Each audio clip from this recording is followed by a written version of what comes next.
Hello, good morning, and welcome to Raw Sports Takes here with Miguel Sanchez. Hey, today we're going to talk about. I usually don't do picks on Sunday mornings, but since I didn't do them Friday, I'm going to do a quick pick setup of week 5 here of the NFL. We're going to go over some picks real quick, some upsets.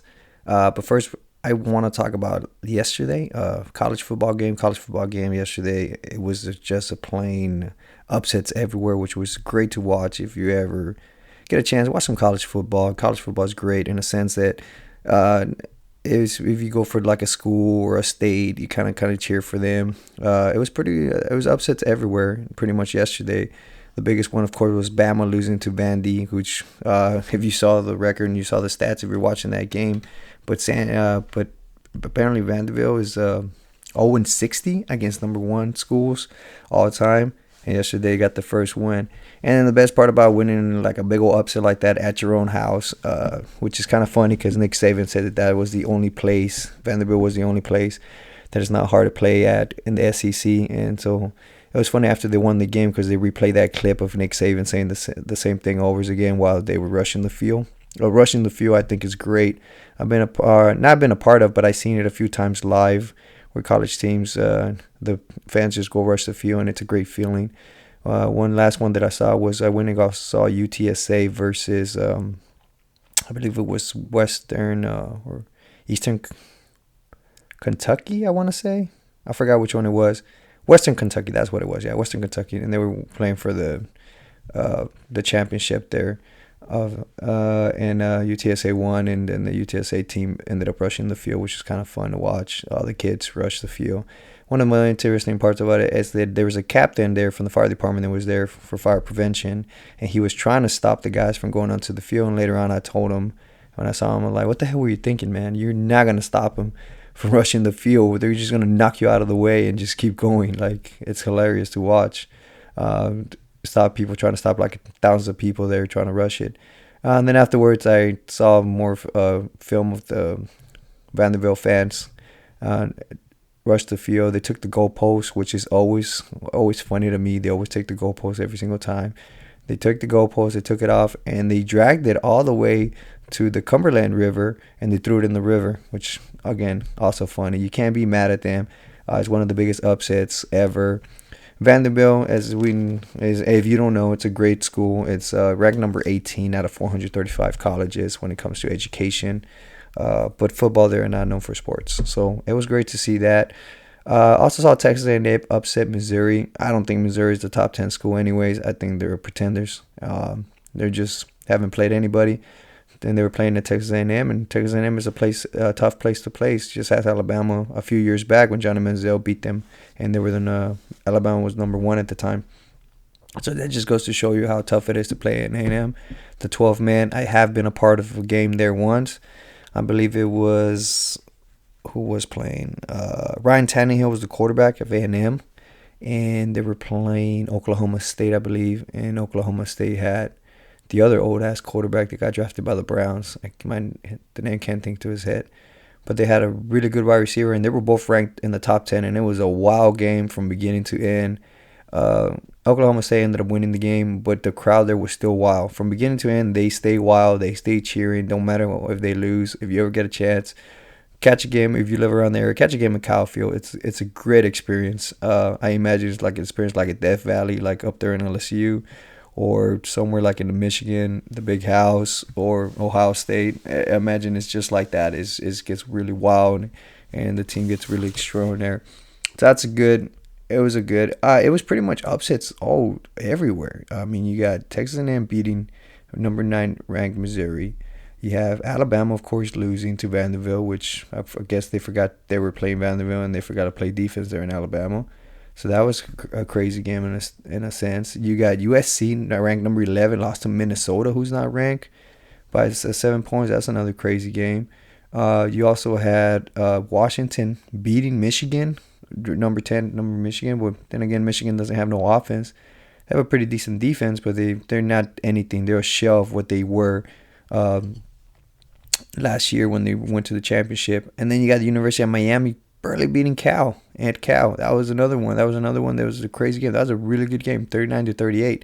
I'll be honest with you, I didn't stay up that late to watch that game because I had to work. Had to work that day yesterday, and so most of the games I try to catch on my phone or they're at the fire station. But for the most part, I didn't get to watch because I was really, really tired from the night prior because we ran all night. Pretty much had like 2 hours of sleep the previous night. Um, so that, in a sense, and that goes to what I've said before, Eastern Coast bias. If you ever watch games on the East Coast, which I have watched many games on the East Coast. It's hard to watch a West Coast game because they come on. By the time they come on in the East Coast, it's about 11 o'clock p.m. And if you decide to watch the whole game and it goes into overtime or anything like that craziness, then you're watching the game until like 1 or 2 in the morning. Nobody's going to stay up to 1 or 2 in the morning, especially on a Saturday night. Most people want to go out, or on a Sunday night, a football game like tomorrow's, then nobody wants to do. I am watching live right now Minnesota versus the Jets. And first of all, fuck Aaron Rodgers. He just threw a pick right now, pick 6, number 43. He just threw it to number 43, which, and looking at him, he looks like he played in Miami from the looks of it last year. If you ever watch Hard Knocks, it looks like the linebacker of last year from Hard Knocks. But great, is it great? I personally don't like Aaron Rodgers. I think he's a damn prick. Is he a great quarterback? Yes, he was a great quarterback at one point, but now he is not. And in that sense, I'm going to go into my picks right away, and I'm going to say I did take the Falcons versus the Bucks. That was a great game, one of the best Thursday night games I ever seen in my life. Because for the most part, you know that I hate Thursday night games. Thursday night games, for the most part, suck. It's a bad product. I like football that's all the time, but I just don't like it because there are always blowouts. But that was a great game. And then I just watched Aaron Rodgers just throw a pick. So I was going to pick the Vikings anyways. Anybody that knows me, I do not like Aaron Rodgers. I think he's a prick. I think he went to Cal. He didn't even graduate from Cal. He thinks he's smarter than most people, and he tries to make it seem like he is smarter than most people, but he's not. He's pretty much a dumbass, I think, in real life, and I think if you talk to him, he's not smart at all. From talking to most Packers fans actually hate him. And it's funny. It's funny in a sense because if you ask most Packers fans how they feel about Brett Favre, they love Brett Favre, and they still love Brett Favre after even he left Green Bay. But they do not feel the same about Aaron Rodgers. They pretty much hate Aaron Rodgers. It's almost unanimous for most Packers fans that I have met. But yeah, fuck Aaron Rodgers. That's a good pick, Aaron Rodgers. Good throw. He was great at one time, but now he plays like a shell of himself, which goes back to last week. He just played straight up like garbage. It was incredible to me how bad he played against the Broncos. I get it. It was raining, but still, you needed just a field goal to win the game, and you couldn't do it. Like, you just shit on yourself. Do I think they still make the playoffs? Probably. They probably still will make the playoffs because the AFC and NFL and overall is just weird as hell this year. I mean, for Sam Darnold to be one of the top quarterbacks, that's kind of crazy to me. But that's the pick I'm picking. I'm picking the Vikings on that one. Next game, it's pretty much, I don't know what's going on with the Bears. Finally, they decided to coach right or decided to do something in offense, and they found their offense. But that's an easy one. I'm taking the Bears over the Panthers. Bears are 3.5 favorites, so they're the favorite team to win. And hopefully, Caleb Williams plays a little bit more, and hopefully DJ Amore plays a little bit better also throughout the game. So I feel like that's an easy one. The game of the week, which it's unfortunately they're playing at noon. It's Baltimore Ravens versus Cincinnati Bengals. That was just it's going to be brutal. I think it's going to be a great game, and it's going to be a close one. And it's going to come down who's holding the ball last. Is it Joe Burrow or is it Lamar Jackson?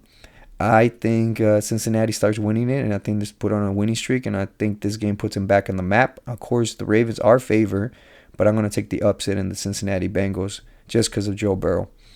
He's going to have to play perfect pretty much the whole way to make it into the playoffs. But I think if somebody, like I said before, if somebody can make an 0-3 team make it into the playoffs, which has only been done 3 times in NFL history, it's Joe Burrow. So we'll see what happens there. Buffalo Bills versus Houston Texans. It's another great game. Like I said, it's a shame these 2 games are playing at noon instead of playing, noon my time, which is Central Time, which is it's a shame because I think games should be playing in the evenings, and the afternoon, I mean. Or in the evening, in the evening. Should be playing the evening of the 3 o'clock games, 3:30 o'clock games, because these are really good games. Buffalo Bills at Houston Texans. That's going to be a damn preview of the AFC Championship game. But I'm going to take Houston. Houston, even though the Bills are favored by -1, and then by 1 point, I'm still okay. Houston Texans just because they're playing at home. Houston, Texas. As you know, I picked them to be in the AFC Championship, and I think they can do it, especially at home. Home is a lot different than playing away, especially in Buffalo. Buffalo Bills are a really hard place to play, and they're not playing there. Nico Collins is playing like Johnson, like the old running back Andrew Johnson. And is it Andrew? Is it Andre Johnson? The old Texans. Wide receiver back in the day. He was huge. I think he came out of Miami, University of Miami. He was big, and Nico Collins reminds me of him a lot. He real big, catch the ball, and runs through people. So that should be a good game to see. Of course, Houston's not going to have Joe Mixon yet, which they're not going to be at full strength. But also the Buffalo Bills have a lot of injuries themselves. So we'll see how this game, and they could be Stephon Diggs' revenge games. So I believe Stephon Diggs is going to get a lot thrown to him. So if you have him in fantasy, this is the game you want to have him in fantasy. I could see them throw a lot of balls that way. But I'll take Texans. The next game is going to be the Colts at Jacksonville Jaguars. That's I'm not going to be watching too much of that game. I'll probably watch highlights. On that one, I took the Colts just because Joe Flacco. They played way better and more balanced with Joe Flacco than with Anthony Richardson. Anthony Richardson is just so erratic, and he's injured, I believe, so he's not going to be playing. They are going to be missing Jonathan Taylor, but I still think they played and they're well coached enough that they should be able to win this game against the Jacksonville Jaguars. Now, did the Jacksonville Jaguars play competitive in the last game? Yes. And maybe Trevor Lawrence gets his shit together? Maybe. But the more I watch Trevor Lawrence, the more I think he's a garbage quarterback, and he is going to be a first-round bust. It's, 4 years now, and he's still playing like garbage. I do not see that getting any better, unfortunately. Next game, they shouldn't. Honestly, next game they shouldn't even play. The next game is just. I look at it where it was an interesting stat was it yesterday or the day before? Miami Dolphins and New England Patriots. They have the worst offense versus the second worst offense. As far as points per game, passing yards. Yes, Aaron Rodgers threw another pick. Sorry. Oh my goodness, you are garbage, Aaron Rodgers. You suck. Wow. Damn. That was a terrible throw. What the hell was he looking at? That was double coverage right there. Oh, wait. And then the coach doesn't know what the hell he's doing, too. Let me see. He's throwing, he throws it. Yep, double coverage. They had a corner underneath, and they had a safety on top. And he just threw it way too high. And he didn't even have any pressure on him. Yeah, you suck, Aaron Rodgers. Yep. Well, then again, Minnesota Vikings defense is for real, so they can make anybody look bad. But it gives me real joy to watch Aaron Rodgers there. Now they're going to show him the whole time. And this is why I hate, too, when I'm watching this Jets game or watching Aaron Rodgers game. They keep showing Aaron Rodgers like he's worth the fuck. And they keep sucking him off. Well, did you know that when Aaron Rodgers showed up, the team said that, yeah, he's great. And, yeah. And, that whole damn effing game, they're sucking him up. Instead of talking about it. Again, they go back to him right now. They just ran a play. Minnesota just ran a play, and they go back to him watching the freaking iPad. I know. Yeah, he is all about these Microsoft things. They'll say something stupid like that. But honestly, he prefers wire headphones because wire headphones, he said that they prove they're less bad for your ears and cause less cancer. Guy's an effing idiot. Whatever. Anyways, back to and not that it really mattered. Miami Dolphins and New England Patriots. Like I said, they're second worst defense, second worst offense, and worst offense. Points per game, they're 31st, and they're second to last and last. Passing yards per game, second to last and last. Yards per game, second to last and last. So this is going to be a terrible game. This might be a 9-6 game. Shit, you might actually see, for the first time ever, a 3-0 game that is not the 1950s or something like that. They just jump right out, bomb it. No, they stop the play. So I not even want to talk about this game, except that... It goes to show you, is the coach of the Miami Dolphins, is he that terrible coach that he cannot figure out another starting quarterback that can do, does Mike McDaniel know how to coach another quarterback that his name's not Tua?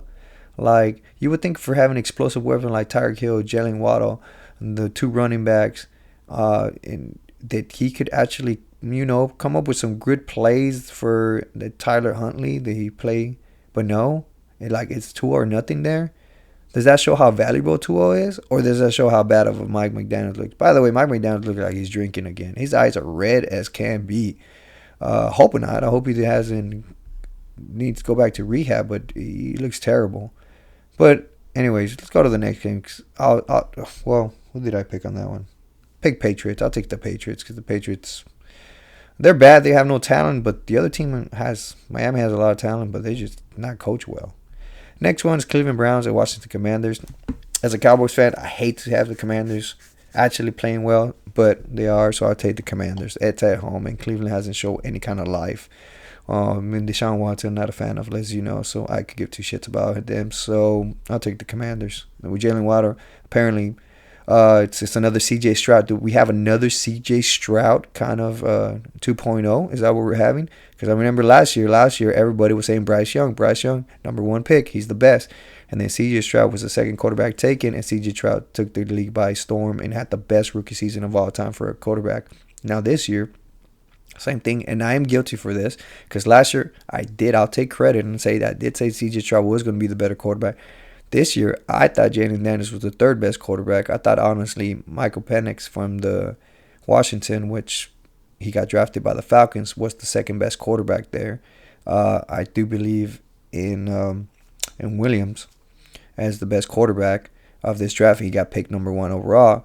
Now, in this one, it seems like like I said, we're having the same thing. The second quarterback that got taken might be the offensive rookie of the year, and might actually be the better quarterback. And as of right now, if you were due MVP, you would actually include Jalen Daniels. He's throwing for a stupid 80% completion rate, which you can't even do on 7-on-7 when there's no defenses. So that's pretty crazy. Then again, and then the Browns there's a lot of injuries. Myles Garrett's injured. A lot of players are injured. Their offensive line is injured. So I'll take the Commanders on that one, and it's at home there. Vegas versus the Raiders versus the Broncos. I'll take the Broncos. I mean, the Broncos beat the Jets. Is that an upset? I don't know. We'll see as the season goes on. Because again, I'm watching. Like I said, I'm watching the Jets game. They're sucking, especially Aaron Rodgers threw 2 picks already. Threw pick 6. He's sucking. So maybe just the Jets really suck. They're really bad out coach. But I'll take the Broncos just for the simple reason that they play a good game. They have a good defense. And Bo Nix seems to make little mistakes. I know he threw for, under 100 yards the last game and won. So, hey, if he throws for over 100, maybe he wins. And if he throws under 100, he might win again. So we'll see what happens there. But I'll take it. I'll take the Broncos on that one. Next game, Arizona Cardinals and San Francisco 49ers. It's at San Francisco. I'll take San Francisco. So we'll see what happens there. Seems like they're letting Brock Purdy pretty much loose since they don't have Christian McCaffrey, but they're missing Christian McCaffrey a lot. I think that offense runs through Christian McCaffrey, and as much as he's out, the longer he's out, the more it's gonna hurt that offense. But it is a good way to see what you got in Brock Purdy. Is he gonna be worth the money you're gonna pay him next year? Arizona Cardinals, they were gonna be a bad team this year anyway. So, and 49ers are favored by 7 points. So they're favored for a whole football touchdown. So that's pretty good. So that's a pretty good bet there going. So I'll take 49ers. Next game is Green Bay at Los Angeles Rams. Packers are favored. They're the favorite team. They're favored by 3. I think a lot of people like Green Bay, and a lot of people are going to take Green Bay for the simple reason that Jordan Love looked pretty decently in that game, even though they lost. He did threw 4 touchdowns, and I think he threw for a few picks there, but he played very well. But they're going to be without Christian Watson, and apparently Romeo Doubs doesn't like his route, so now they're going to suspend him because he doesn't like. They're not using his role in the team. Apparently, he's been a little crybaby, which is funny to me because Romeo Doubs is like, there's no number one, and you should be the number 1 receiver next to Christian Watson. But then again, like I told my buddy, if you say you have a bunch of number 1 receivers, that means you got no number 1. But a lot of people are taking Green Bay. I always get my ass in trouble when I bet against Sean McVay and Matthew Stafford. Like every single time I bet against them, they seem to win, and every single time I bet for them, with them, like them to win, they always lose. Like last game they lost against the Browns. Caleb Williams and I'm in the Broncos. Shit, sorry, it's early in the morning. They lost against the Bears the last week, which was kind of crazy to me because I would think the Rams will get their shit together. But I hate to bet against them, so I'm going to take the Rams. I'm going to take the Rams as the upset. I think they're at home, and they should be better. And I think Sean McVay doesn't lose 2 games in a row. It's even though they're ranked dead last in the run defense, and they should take advantage of that. The Packers should. They should start running the ball more, and especially because they got Jacobs as the running back. But I'm not going to bet against the Rams for the simple reason they're the underdogs, and they seem to always get their shit, and they play the best game when they're the underdogs, and they're going to play that underdog role pretty well. So I'll take the Rams on that one. Next game is going to be Giants at Seahawks. It is at Seahawks. Seahawks are favored by almost a whole touchdown. It's an easy pick. It's going to be Seahawks every day, all day. Giants suck. Just ask the Cowboys. Cowboys should have beat the crap out of them, but that just goes to show you how bad the Cowboys are. Giants are pretty bad. I do gotta admit, Daniel Jones played pretty decently on that Thursday night game. Is Malik Neighbors going to be 100% there? He is cleared to play there with that concussion, but we'll see how that goes. Geno Smith's been playing very decently, so I'm gonna take the Seahawks on that one, just because they're playing at home. And then the last game we got here, second to last, or at least the last one for the Sunday night, it's gonna be Cowboys at Pittsburgh.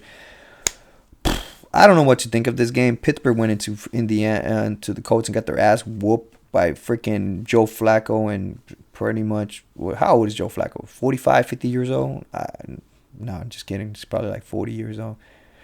Still, he's old as shit, and you got beat by one of the oldest quarterbacks there, not named Aaron Rodgers.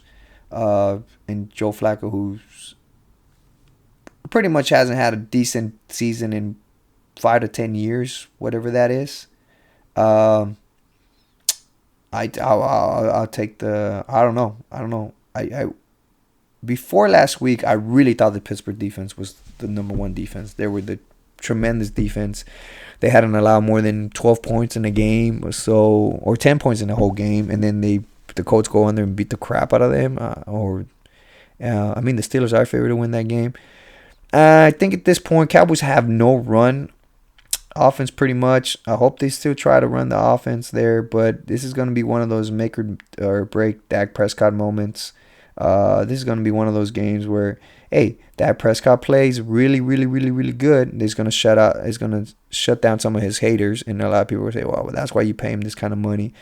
And I think actually he does do this game. I think this is one of those games where he does that illusion, that magician fucking trick where he tricks you thinking he's a really good quarterback, and he beats the Pittsburgh Steelers. And then later on we find out the Pittsburgh Steelers were pretenders, and they go, 9-8, because the freaking Mike Tomlin cannot have a losing record, so they'll go 9-8, and they're not that great of a team, and the Cowboys end up going probably much the same record. I just don't believe in Justin Fields. I don't think Justin Fields is a good quarterback. At least with Dak Prescott, I'm going to get either or. I'm going to get a really bad Dak Prescott. I'm going to get really good Dak Prescott. And I think we get really good Dak Prescott this game. I think it sucks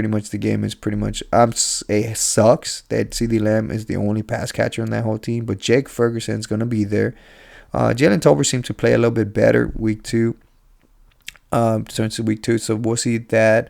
And I think they throw the ball a lot more. Now on defense, on the Cowboys defense, without Micah Parsons and Marcus Lawrence, of course, DeMarcus Lawrence is a better run stuffer than Micah Parsons is. And Micah Parsons, to be honest with you, has not showed up the last 3 weeks. So I don't think they're missing a big piece or a lot from him, to be honest with you. And I think Mike Zimmer actually figures a way to keep. As long as you keep Justin Fields in the pocket, I think Justin Fields is going to fuck up and make something bad, create a bad play. So I'm going to take the Cowboys with the upset. I think, the Steelers are favored, so I'll take the Cowboys with the upset. And they'll have 3-2 teams. They'll both be 3-2 at the end of the day. I was a believer of the Steelers, so I watched the last game. I don't think they are. I think they're just one. They play very good, and they were very well coached. But I don't think the talent's there. And then the last game, which should be a pretty easy one, Saints at Chiefs. Chiefs are favored by almost a whole touchdown, 5.5 points. That's an easy one. Chiefs all day. I'm sorry, NFL, but this team is going to three-peat. They are going to three-peat. For them to be I think the least confident 4-0. They could easily be 0-4 or maybe 1-3, depending on some plays they don't go their way, or some flags they don't go their way. But if you cannot beat the Chiefs with them sucking right now, which they are, Travis Kelce sucking. They're missing their running back, Pacheco. They are just playing terrible. Their defense is always playing good, though. I got to get that. Mike Spagnuolo is a hell of a defensive coordinator. But Patrick Mahomes, you pretty much, yes, you say he's top. He's number one quarterback in the NFL just for the reason because he's Patrick Mahomes. But if you just put up stats and numbers of this year without seeing his name, he'll probably be in the middle. He'll probably be bottom 15 probably, maybe even bottom 10. But yet they're still winning. So that goes to show you how good of a team. By the way, Aaron Rodgers is 3 for 9 for 16 yards and 2 picks. That's hilarious. But that goes to show you how good and how well coached the Chiefs are. And then I think eventually they get their shit together and they could actually go on a run and make another Super Bowl run. They're going to get pretty close to that three-peat, I think. And that's how that goes. Anyways, thank you for joining this. If you did decide to listen to this podcast on Sunday morning, I'm watching the Jets game and Vikings game as I was doing the podcast, which is, again, hilarious because I hate Aaron Rodgers. But thanks for joining. I will try to get the podcast going on Tuesday. Tuesday will be my reactions to Week 5. See if I'm correct about some of these upsets. See how craziness it is. As I said, so far in this NFL season, it's been crazy. Nobody has really dominated. There's not been a dominant team in the whole NFL. There hasn't been a quarterback that you expect to be the good quarterback. Like your regular names. There's some weird names out there. So we'll see how that goes. Packers, the Jets are driving, and they are look like Aaron Rodgers threw a good throw down the middle. So we'll see if they score here. And we'll see if this becomes a competitive game because right now it's 10-0 in the second quarter. You guys have a great weekend. Enjoy football. Enjoy all the games. I'll see you and talk to you guys Tuesday. Thank you for